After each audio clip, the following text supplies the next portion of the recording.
Jadi dalam bab 7 keadilan dan perdamaian dalam keluarga, kompetensi yang diharapkan, kalian dapat mengidentifikasi peran keluarga dalam mewujudkan keadilan dan perdamaian. Coba lihat di pengantar ya. Di pengantar itu sendiri sudah jelas ya. Keadilan dan perdamaian itu sangat dibutuhkan, terutama bagi bangsa di dunia untuk membentuk suatu tatanan dunia yang harmonis.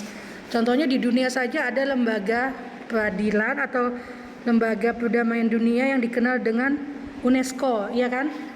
Nah, begitu juga sedangkan di negara saja keadilan dan perdamaian itu sangat dibutuhkan gitu ya.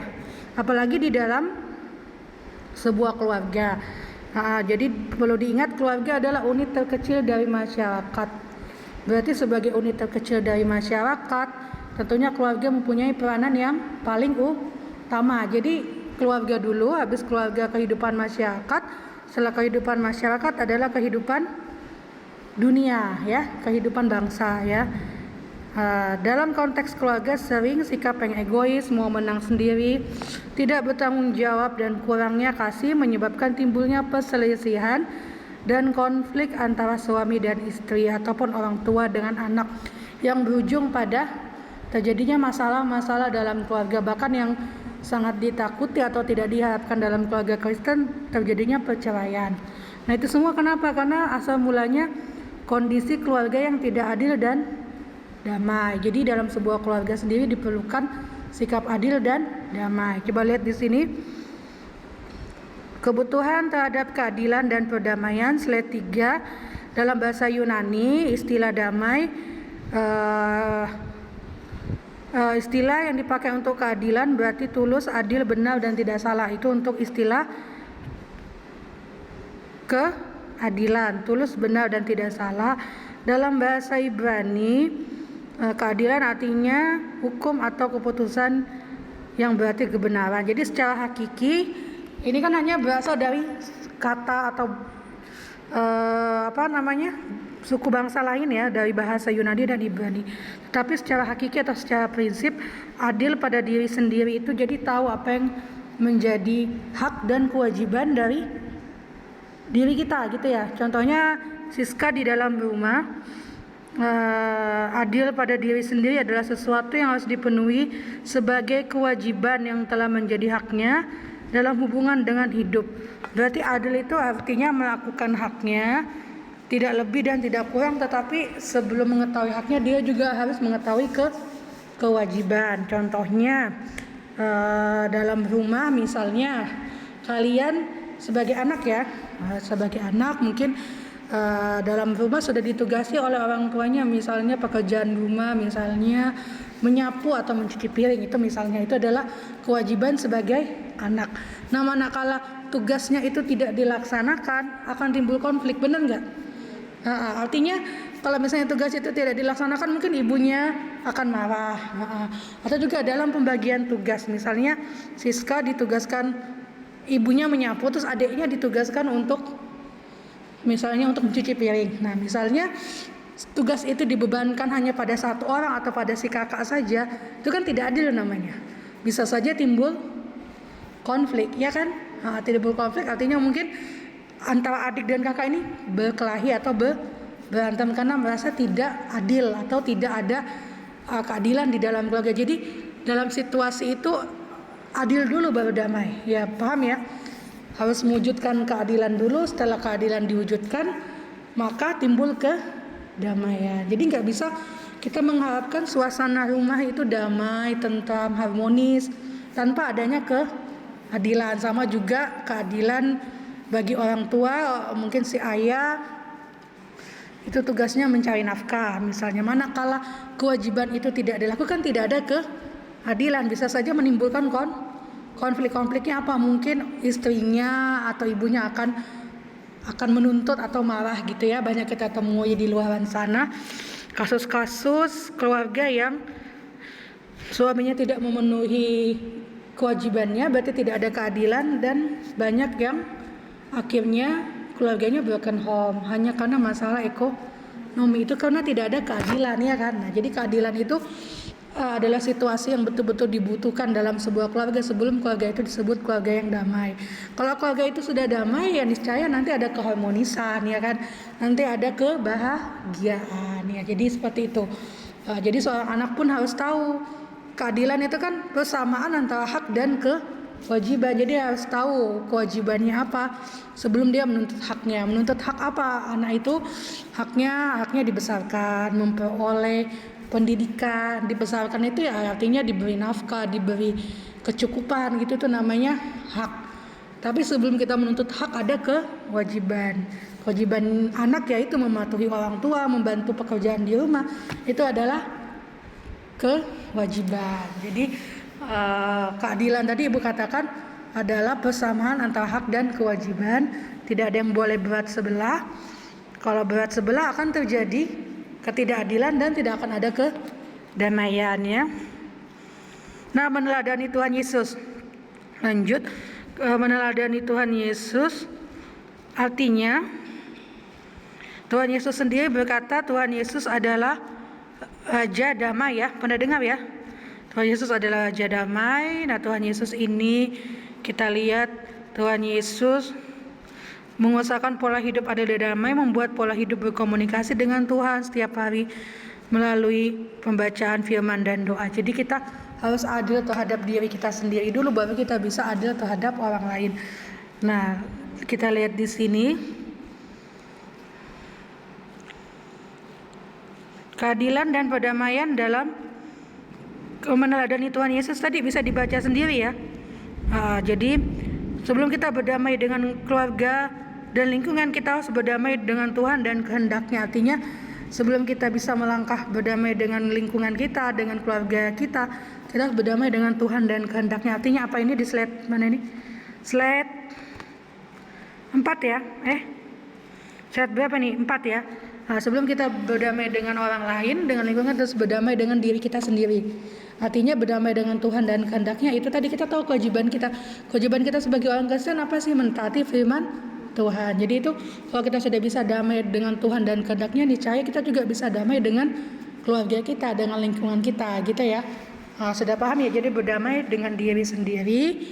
Berdamai itu artinya menerima semua kewajiban yang harus kita laksanakan, baru kita bisa menuntut hak kita, ya. Jadi tidak boleh terbalik, menuntut hak dulu baru melaksanakan kewajiban. Sama dengan seorang yang bekerja, kan, bekerja dulu baru menerima upah, gitu, ya.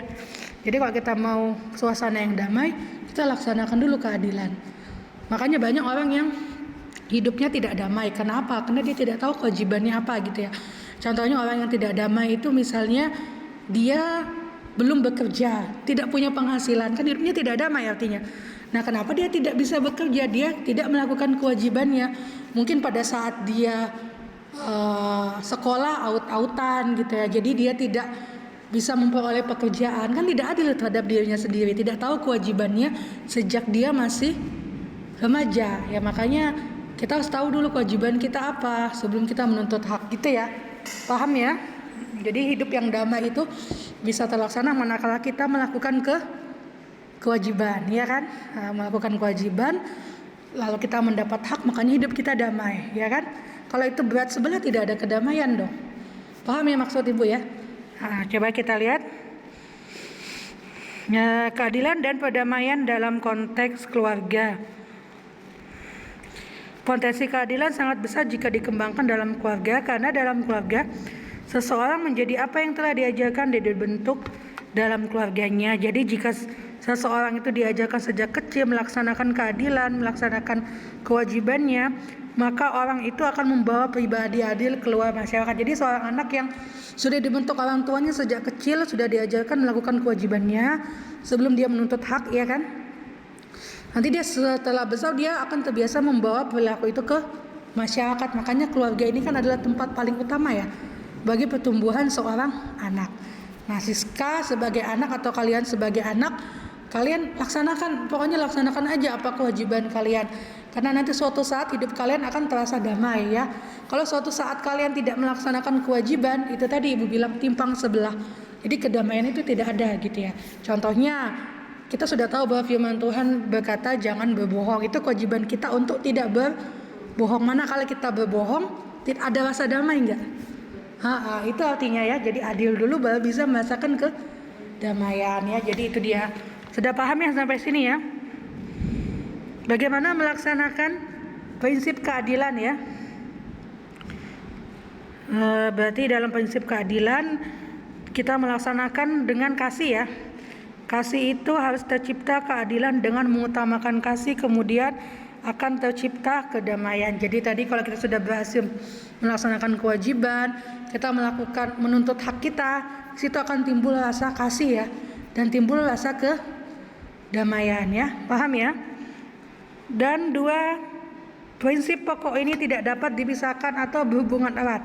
Adil dulu baru damai. Itu slide berapa? 6 ya. Nah, meladani Tuhan Yesus. Banyak yang meladani Tuhan Yesus ini. Tuhan Yesus dikatakan Sang Raja Adil, Sang Raja Damai. Contoh yang paling nyata dilakukan Tuhan Yesus dalam mewujudkan keadilan atau kedamaian, dia berbicara dengan seorang perempuan Samaria di sumur. Tuhan Yesus mengajarkan bahwa kita itu harus adil terhadap semua orang. Dia membawa damai bagi semua orang. Nah, kewajiban kita apa sebagai masyarakat? Kita menerima semua orang tanpa membedakan. Manakala itu dilakukan akan terjadi kedamaian. Misalnya kalian itu tidak tahu melakukan kewajiban kalian, artinya kalian tidak membeda-bedakan orang ya.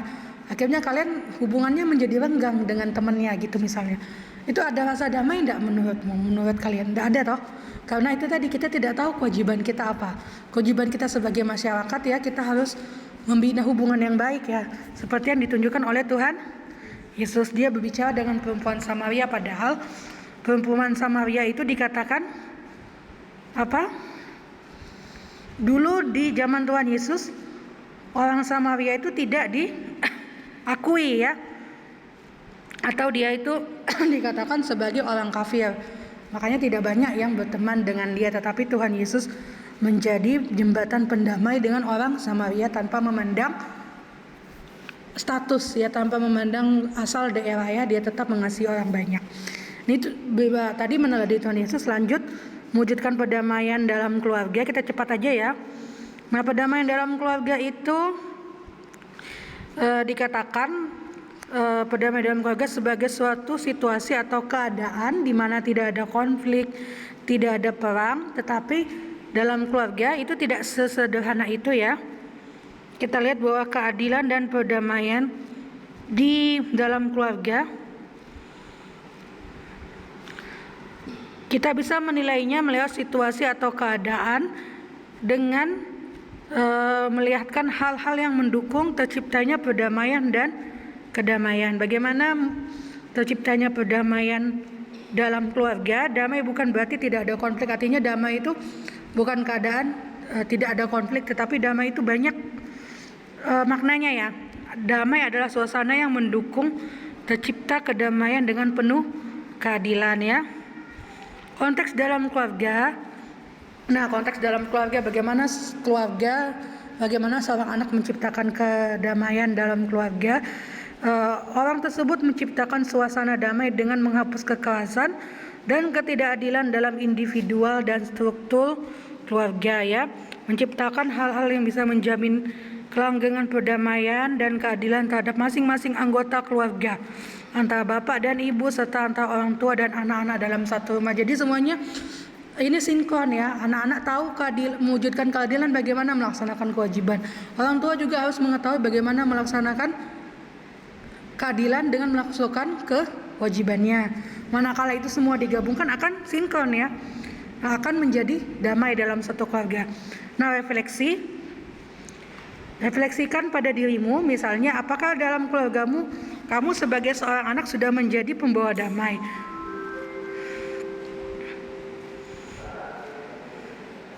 Kita selesaikan tinggal sedikit ya.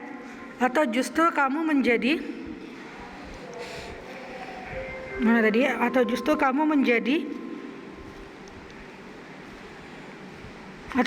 melakukan ketidakadilan atau bahkan kekerasan terhadap anggota keluargamu. Jadi kalau kita adil itu bukan saja tidak ada konflik, tetapi tidak ada kekerasan, artinya tidak ada perkelahian. Contoh kekerasan pada adikmu yang kelihatan lebih lemah darimu sehingga timbul konflik yang menyebabkan kamu tidak menjadi pembawa damai dalam keluargamu. Misalnya begini, ibu bilang tadi keadilan adalah melakukan kewajiban lalu menuntut hak.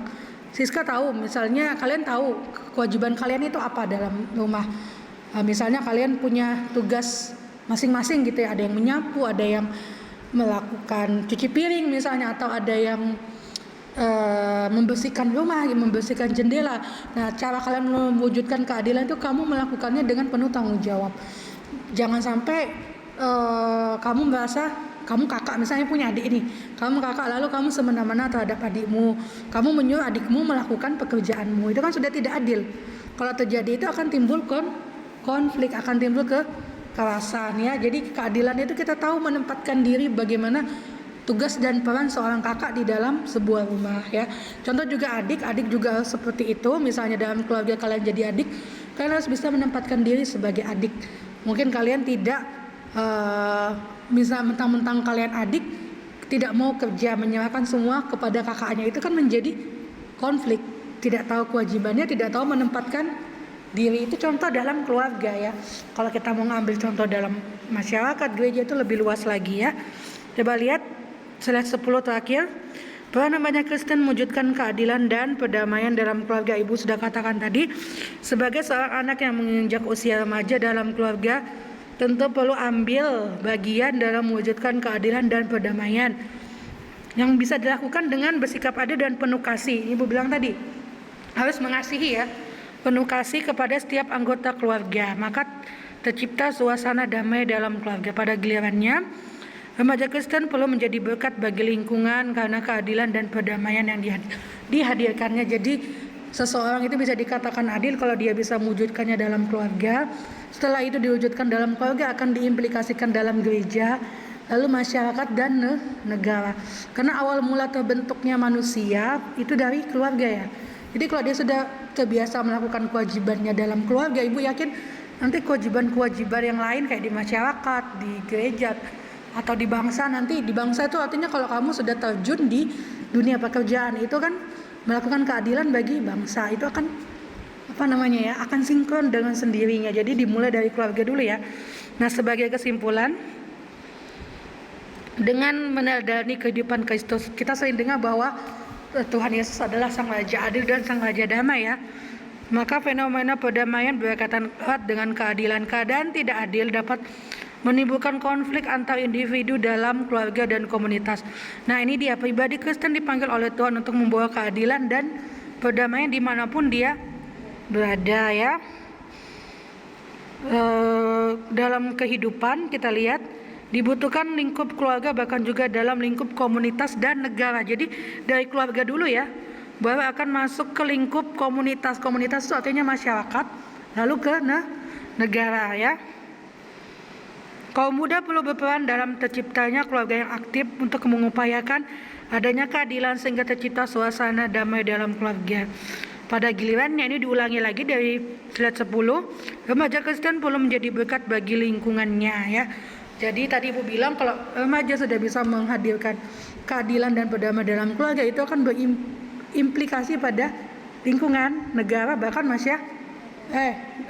dari lingkungan, masyarakat, gereja, bahkan negara. Nah, karena Tuhan Yesus juga berkata kalau kita mau menjadi berkat, kita kan bisa dilihat orang gitu. Misalnya bagaimana kamu menjadi berkat di dalam keluargamu untuk bisa menularkan berkat di lingkungan. Misalnya dalam keluarga kalian, tentu ibu yakin ada peraturan-peraturan dari orang tua, misalnya batasan jam pulang gitu ya. Misalnya jam pulangnya sore. Nah, itu kan misalnya setiap hari kalian melakukannya, pulang tepat waktu ya kan, itu kan dilihat oleh tetangga gitu kan. Berarti tetangga bilang, oh iya, berarti dia anak yang baik, selalu pulang tepat waktu, hormat kepada orang tua. Itu kan kalian sudah melakukan kewajiban sehingga timbul keadilan, keluarga kalian damai, dan itu akan menjadi berkat atau disaksikan oleh lingkungan sekitar. Nanti untuk negara itu akan sendirinya tercipta pada saat nanti kalian sudah masuk dalam dunia masyarakat seperti ibu sudah bekerja gitu ya, sudah bekerja. Kalau kalian terbiasa melakukan keadilan, tahu kewajiban dan hak. Jadi keadilan tadi ibu katakan tahu apa yang menjadi kewajiban dan haknya. akan tercipta kedamaian. Nanti dalam dunia kerja, dalam dunia bernegara juga seperti itu. Kalian akan menjadi pribadi yang bisa menghadirkan damai bagi semua orang ya. Walaupun nanti implikasinya keluarga dulu baru ke masyarakat dan negara. Sampai sini sudah paham? Nah, kalau sudah paham, Ibu rasa cukup ya.